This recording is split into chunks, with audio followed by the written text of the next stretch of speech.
네, 안녕하세요. 오토플레이입니다. 저는 지금 기아 니로를 시승하고 있습니다. 니로 풀체인지 모델을 만나보고 있는데요. 2세대로 돌아온 이 기아 니로 하이브리드가 과연 어떤 매력을 보여주는지 여러분께 전해드리도록 하겠습니다. 영상 보시기 전에 구독과 좋아요로 응원도 부탁드리겠습니다. 네, 일단 저도 지금 차를 받아 나와서 좀 주행을 해보고 이제 1시간 정도를 좀 넘게 달려봤어요. 그리고 나서 느껴지는 점들을 여러분들께 정리해서 전달을 해드리려고 하는데요. 일단 첫인상은 디자인이 정말 예뻐졌습니다. 그건 확실한 것 같아요. 예전에 비해서 사실 과거의 니로는 디자인이 예뻐서 살 수는 없는 차였죠. 근데 이번 니로는 확실히 좀 예쁘다는 느낌이 드는 것 같아요. 특히나 이 최상위 등급 같은 경우에는 C필러의 컬러를 다르게 할 수가 있죠. 이 C필러 컬러를 다르게 하니까 좀 더 이 세련된 패션카의 느낌도 나면서 나는 연비를 중시해서 그리고 실용성을 중시해서 SUV인 니로를 사기는 했지만 난 스타일리시한 것도 좋아해 라고 이야기해주는 그런 느낌을 전해주고 있어요. 덕분에 확실히 좀 더 이 매력이 있는 모습을 볼 수가 있죠. 네, 저도 뭐 시승을 하면서 느껴지는 걸 그대로 여러분들께 전달을 해드릴 예정이고요. 그리고 영상이 다소 매끄럽지 않을 수도 있습니다. 저도 이제 편집 없이 빠르게 좀 전해드리려고 하다 보니까 그런 부분들에서 다소 아쉬운 부분이 있을 수도 있는데 감안하고 시청해 주시면 정말 감사드리겠습니다. 일단 외관 디자인이 정말 예뻐진 게 첫 번째로 느껴지는 특징이었고요. 그리고 두 번째는 이 실내에 들어왔는데 인테리어에도 정말 많이 공들였구나 라는 걸 경험할 수가 있습니다. 일단 이 센터페시아와 대시보드의 디자인 자체가 굉장히 유기적으로 이 도어 트림까지 모든 면이 다 자연스럽게 이어지는 모습들을 확인을 할 수가 있어요. 이쪽에는 랩 어라운드 형태로 대시보드를 좀 더 나를 감싸주는 아늑한 느낌으로 디자인을 했고요. 그리고 조수석 같은 경우에는 대시보드의 형상이 도어 트림과 일체화되는 느낌을 전해주고 있어요. 이걸 사선으로 이렇게 디자인을 해내면서 저 부분도 그렇고 운전석 부분도 그렇고 이 도어 트림과 좀 더 일체형으로 마치 좀 하나의 가구처럼 느껴지게 하는 그런 디자인을 해놓은 것을 느낄 수가 있습니다. 그런 부분들도 상당히 신선하게 다가오네요. 그리고 도어 트림 이쪽 부분에는 블랙 하이그로시를 적용을 해놨는데 일단 관리가 좀 어렵다는 점만 제외한다면 예쁘긴 예쁜 것 같습니다. 확실히 세련된 느낌을 전해주려고 많은 노력을 기울였다는 것을 실내 인테리어 곳곳에서 확인을 할 수가 있고요. 그리고 두 번째 좀 남다른 인테리어에 대한 인상은 지금 신차 냄새가 안 나요. 새차 냄새라고 하는 우리가 화학물질들로 인해서 좀 다소 역한 그런 냄새들이 나고 실제로도 그게 우리 건강에 안 좋다고들 많이 말씀을 하시잖아요. 그런데 그런 냄새를 맡을 수가 없습니다. 그런 점도 상당히 매력적인 것 같아요. 실제로 확인을 해보니까 실내에도 친환경 소재를 상당히 많이 사용을 했다고 합니다. 헤드라이너 뿐만 아니라 다양한 곳에 친환경 소재를 썼는데 이게 업사이클링 기능뿐만 아니라 우리 건강에도 도움을 주는 그런 아주 좋은 소재들이라고 해요. 그러니까 이 차를 개발하고 설계할 때 이런 부분, 작은 부분들 하나하나도 다 허투루 그냥 내버리지 않고 신경 쓰면서 만들었다는 뜻이 되겠죠. 덕분에 지금 운전을 하고 있는데 뭐 전혀 이 신차 냄새로 고통받는 일이 없습니다. 거의 기아차를 타면서 가장 신차 냄새가 적은 차인 것 같아요. 니로가 그 부분에서는 거의 최고로 앞서 있다라고 말씀드릴 수 있겠네요. 그리고 실내 디자인 예쁘고요. 시트도 상당히 편안하게 좋은 착자감을 전해주고 있습니다. 이런 부분들도 또 마음에 들게 잘 했네요. 그리고 이 센터 터널 부분에도 지금 시프트 바이 와이어가 적용이 되어 있죠. 다이얼 타입의 레버를 넣어두고 그 주변으로 다기능 버튼들을 배치를 했고요.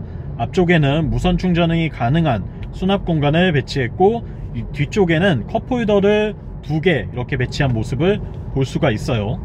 또한 컵홀더는 우리가 원한다면 삭제하고서 이렇게 좀 더 다양한 자유로운 수납 공간으로 만들 수도 있습니다. 그리고 인포테인먼트 시스템과 디지털 클러스터는 모두 다 10.25인치가 들어가 있어요. 안타깝게도 12.3인치가 아닌 건 좀 아쉽게 느껴지기는 하지만, 그래도 이렇게 좀 더 디스플레이를 적극적으로 사용했다는 점이 매력적으로 느껴지네요. 또한 니로는 연비가 정말 좋은 차죠. 그래서 실용적으로 탈 수 있는 차입니다. 제가 앞서 연비 테스트를 좀 해봤는데요, 거의 1시간 반 동안 70km 정도를 달렸고요. 기록한 평균 연비가 리터당 26.8km 정도 나왔어요. 정말 엄청난 수준의 연비죠. 이 차는 SUV이고, 그리고 휘발유를 연료로 쓰고 있는 가솔린 엔진에 전기 모터를 결합한 하이브리드 모델인데, 하이브리드 치고 낼 수 있는 연비를 거의 극한까지 끌어올렸다고 봐도 무방할 것 같습니다. 그만큼 연비 측면에서는 진짜로 이 니로를 뛰어넘을 내연기관 차가 과연 존재할까? 라는 생각이 들 정도로 정말 매력적인 연비를 제공을 하고 있고요. 이 차가 지금 풀옵션 모델이라서 18인치 휠이 들어가 있습니다. 여기에 빌트인 캠도 들어가 있어서 연비에서 조금 더 손해를 보고 있죠. 근데 이 빌트인 캠도 빼고 휠 사이즈도 16인치로 인치 다운을 한다면 훨씬 더 대단한 연비를 충분히 기록할 수 있지 않을까 싶어요. 특히나 이 정속주행, 크루징을 하는 고속도로 위에서는 거의 한 30km까지도 충분히 기록할 수 있지 않을까 예상을 해보게 되는데요. 연비 하나는 진짜 최고입니다. 연비에서는 뭐 흠을 잡을래야 잡을 수가 없는 모습을 보여줬어요. 그리고 연비 테스트를 하면서 상대적으로 좀 정숙하게 운전을 하다 보니까 느낀 것이 차량의 이 NVH 성능이 굉장히 뛰어나다는 점이었는데요. 실내 소음이 정말 많이 억제되어 있습니다. 지금 유리도 이중접합 유리를 쓰고 있어요. 차음 글래스를 적용해서 좀 더 정숙성을 높였고, 그리고 기존 1세대 모델 대비해서도 확실히 흡차음제를 좀 더 많이 쓴 게 아닐까라는 생각이 들 정도로 차가 전반적으로 조용해졌습니다. 운전을 하고 있는데 전혀 뭐 이 시끄럽다, 뭐 좀 불편하다라는 기색이 없이 편안하게 운전을 할 수 있도록 도와주고 있어요. 이런 점도 굉장히 큰 매력 포인트가 되어주고 있죠. 그리고 승차감 부분에서도 상당히 잘 조율해 놨습니다. 일단 기본적으로는 부드러운 승차감을 제공을 하고 있고요. 이 댐핑이 그러면서도 이 주행 안정감을 해치지는 않아요. 지금 18인치 휠이 들어가서 그럴지는 모르겠는데, 어느 정도 좀 와인딩 주행이나 고속으로 밀어붙인다고 하더라도 하체가 막 못 받아주거나 뭐 불안감을 느끼게 하는 그런 움직임은 거의 없고요. 속도를 줄이지 않고 이렇게 코너를 돌아 나가더라도 롤을 최대한 잘 억제해내면서 운동 성능을 확보하는 모습들을 볼 수가 있어요. 이런 부분들 때문에 거의 일상주행용으로 탄다고 할 때에는 운전하면서 뭐 좀 주행 성능이 떨어진다, 뭐 하체가 부실하다, 이런 느낌을 받을 일은 거의 없겠다고 말씀드릴 수 있겠네요. 실내 정말 정숙하고요. 그리고 이 인테리어도 진짜 세련돼졌습니다. 예전 니로에 비하면 정말 장족의 발전이라고 할 수 있죠. 그리고 새로워진 기아 로고와 새로워진 스티어링 휠, 이 스티어링 휠 디자인도 신형 버전이 들어가 있어요. 그 덕분에 정말 이 세련된 느낌으로 최신의 22년식 차를 만나볼 수 있다는 것도 매력이 되고 있습니다. 주행 모드 같은 경우에는 지금 스포츠랑 에코 두 가지만 제공하고 있고요. 노멀 모드는 아예 빠져 있습니다. 그리고 주행 모드뿐만 아니라 차가 좀 더 연비도 향상되고 친환경적으로 달릴 수 있도록 회생제동도, 스마트 회생제동을 통해서 뭐 앞차의 거리라던가 또는 주행 요건에 따라서 회생제동의 정도를 어느 수준으로 제어할 건지 차가 자동으로 판단을 해서 최대한 전기 모터를 적극적으로 쓸 수 있도록 도와주고요. 그리고 그린존 모드라는 게 생겼습니다. 그린존 모드라고 해서 뭐 이 주거 밀집 지역이라던가 혹은 스쿨존이라던가 좀 인파가 많은 곳을 주행할 때에는 가능한 엔진을 돌리지 않고 전기 모터만으로 주행이 가능하도록, 그래서 이 배출가스를 최대한 내뿜지 않도록 하는 세팅을 제공을 하고 있어요. 그 덕분에 아무래도 이 이산화탄소 배출뿐만 아니라 자동차 내연기관에서 발생하는 다양한 매연들을 적어도 사람이 많은 곳에서는 최대한 내뿜지 않도록 세팅을 하고 있다는 거, 이것도 정말 눈여겨볼 만한 포인트가 아닌가 싶습니다. 우리가 자동차를 나의 이동수단으로만 썼었지, 이걸 좀 더 이 환경을 생각하고 미래를 생각하면서 타본 적은 잘 없었던 것 같은데, 이 니로는 그런 부분까지도 고려해서 차를 만들었다는 걸 느낄 수가 있었습니다. 또한 이 외장의 도장면을 보시면, 페인트를 보시면 페인트에는 그 발암 물질들이 어쩔 수 없이 원래는 들어간다고 해요. 벤젠, 톨루엔, 자일렌 같은 이 다양한 좀 발암 물질, 화학 물질들이 들어가는데, 이번에 이 니로에는 그런 물질들을 제거한 BTX 프리 페인트가 들어갔다고 합니다. 거의 업계 최초의 시도인 것 같은데, 아무래도 친환경 소재를 쓰고 친환경으로 달리는 자동차라는 걸 어필하기 위해서 그런 부분들 또한 좀 더 신경을 써서 설계하고 이렇게 출시를 한 게 아닌가 싶어요. 상당히 차가 어떤 한 특정 방향으로 컨셉을 맞추고 그 방향에 맞게 간다는 건 정말 눈여겨볼 만한 매력 포인트가 되어주고 있죠. 네, 그리고 파워트레인에 대해서도 좀 설명을 해드려야 되겠죠. 이 차는 1.6L 가솔린 엔진이 들어가 있습니다. 엔진의 최고 출력은 105마력 정도고요. 여기에 32kW급의 전기 모터를 더했어요. 그래서 합산 출력으로는 140마력대를 기록을 하고 있습니다. 덕분에 일상주행에서는 엔진 출력과 전기 모터의 출력을 더하면 힘이 부족하다라는 인상은 거의 없는 것 같아요. 이렇게 도로 위를 달리고 있을 때에 가속감 측면에서는 전혀 아쉬움을 느낄 수가 없다고 말씀드릴 수 있겠고요. 정말 조용하죠. 네, 진짜 정숙한 것 같습니다. 특히나 이 출발 시에 전기 모터를 쓰지 않다 보니까 저속에서 굉장히 부드럽게 움직이는 걸 확인할 수가 있고, 어느 정도 좀 속도가 붙고 나면 자연스럽게 엔진이 개입을 해주거든요. 이렇게 좀 달리다 보면 엔진이 이제 들어왔는데, 사실상 이 모니터링 화면을 보지 않고는 운전자가 느끼기 정말 어렵습니다. 엔진이 아주 부드럽고 조용하게 들어와서 이 동력에 개입을 하기 때문에 사실상 우리가 운전을 하면서 지금 엔진이 켜졌구나, 지금 엔진이 꺼졌구나, 이런 걸 느낄 수 있는 케이스는 거의 없을 것 같아요. 정말 민감하신 분이 아니라면 말이에요. 추월 가속을 할 때에도 전기 모터가 힘을 더해주고 있기 때문에 이 운전하는 데 있어서 스트레스를 받을 일은 정말 거의 없다고 봐도 되겠네요. 스포츠 모드로 바꾸면 확실히 악셀의 반응이 달라집니다. 아무래도 전기 모터가 정말 적극적으로 개입을 해주면서 가속에 도움을 주는 모드가 되기 때문에 힘의 부족을 느낄 새가 거의 없는 것 같아요. 일상적인 용도로 탄다는 가정하에서는 말이죠.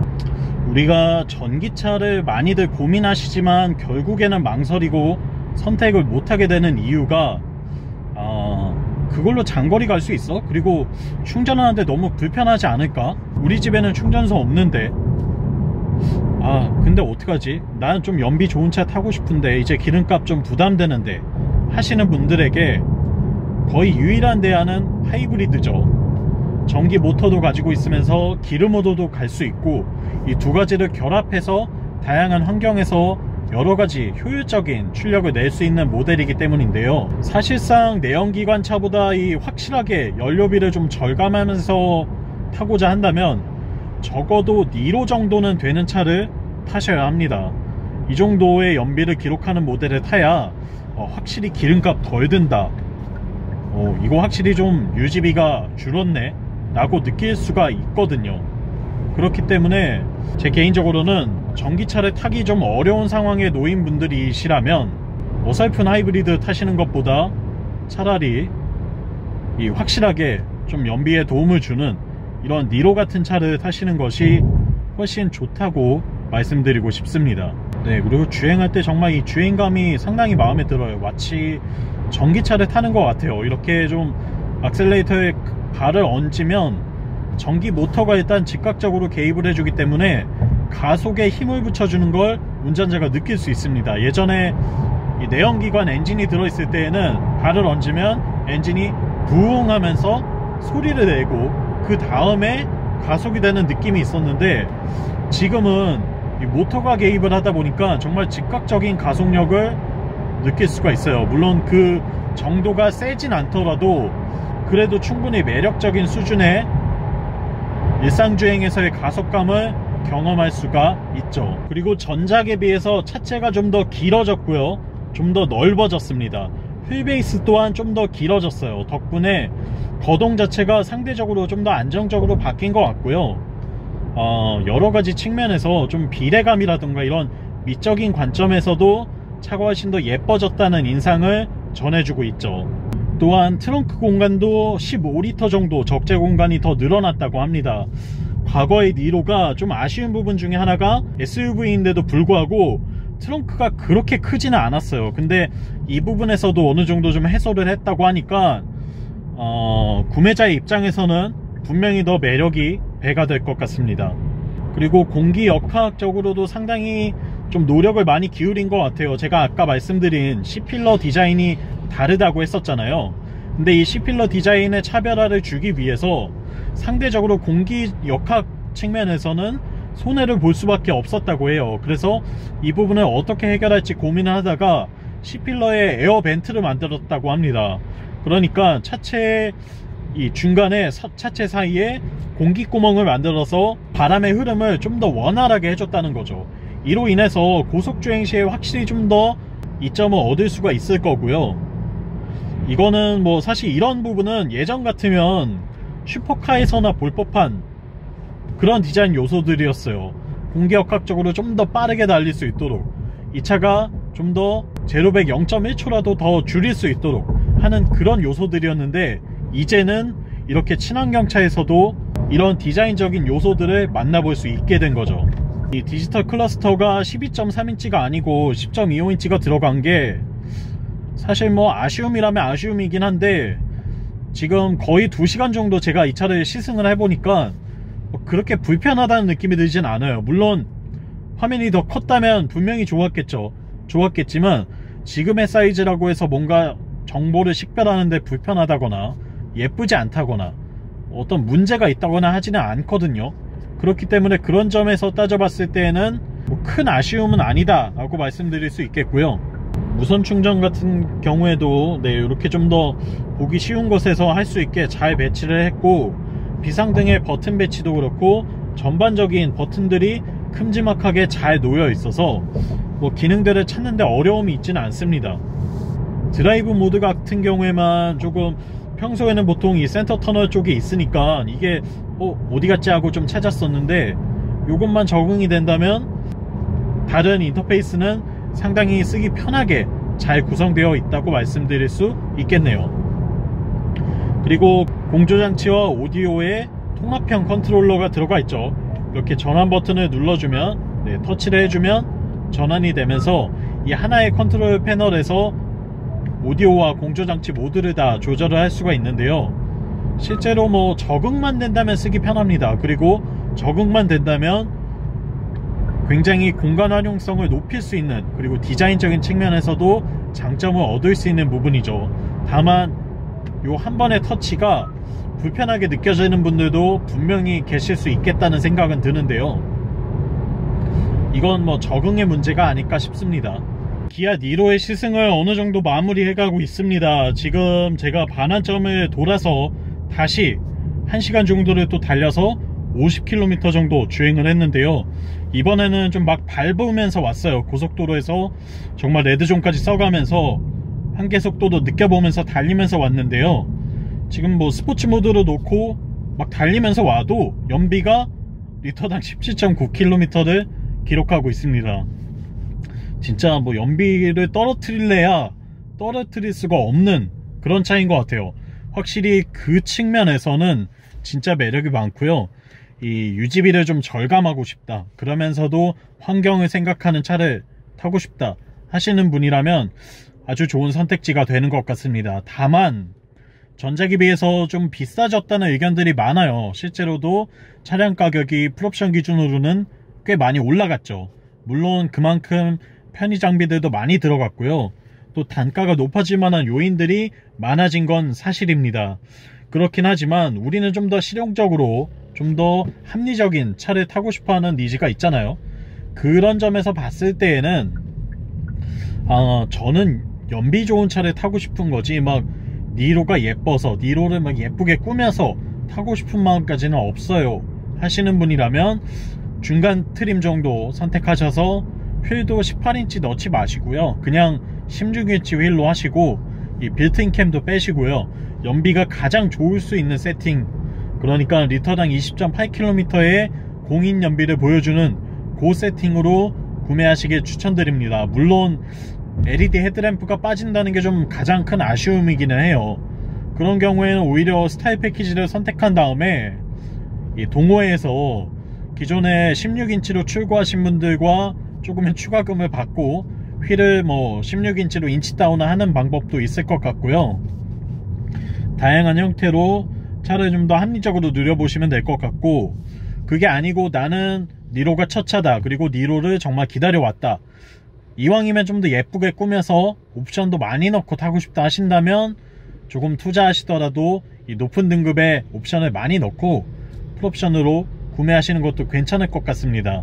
처음에는 이 돈이면 뭐 다른 거 사지 이렇게 저도 생각했었는데 막상 타보니까 또 가치가 있어요. 나름의 가치가 분명히 존재하고 있고요.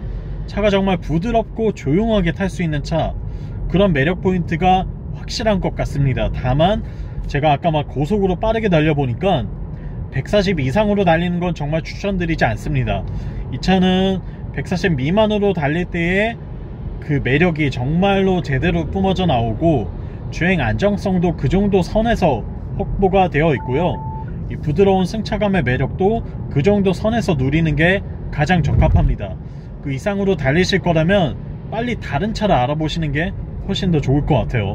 뭐 K3 GT 같은 차만 돼도 훨씬 더 나을 것 같고요. 스포츠 주행을 하시고자 한다면 니로는 어울리지 않을 것 같습니다. 요 점만 잘 참고하시면 될 것 같고, 제가 지금은 좀 짧은 시간 내에 압축해서 축약해서 시승을 해보고 전해드리느라 저도 좀 놓친 부분이 있을 수도 있고요. 좀 더 제대로 느껴봐야 되는 부분들도 분명히 존재합니다. 그래서 추후에 별도의 시승차를 받아서 좀 더 길게 타보면서 이 차의 매력을 다시 한번 느껴보고 또 제대로 된 시승기 본편으로 전달해 드리도록 할 테니까요. 그 사이에 궁금하신 점이 있다면 댓글로 많이 남겨주시고 또 얼마든지 편하게 물어봐 주시면 제가 아는 선에서 최대한 답변 드리고 또 다음번 시승 때에 한 번 더 체크해서 말씀드릴 수 있도록 하겠습니다.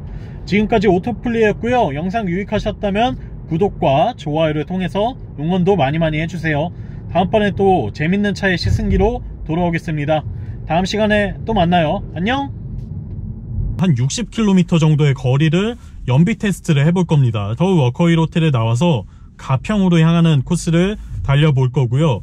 과연 연비가 얼마나 나오는지 직접 확인하고 말씀드리도록 하겠습니다. 저도 상당히 기대가 되는데 이 공인연비 리터당 20.8km를 과연 더 뛰어넘는 연비가 나올 것인지 직접 한번 테스트를 해보고서 어떤지 전해드리도록 하겠습니다.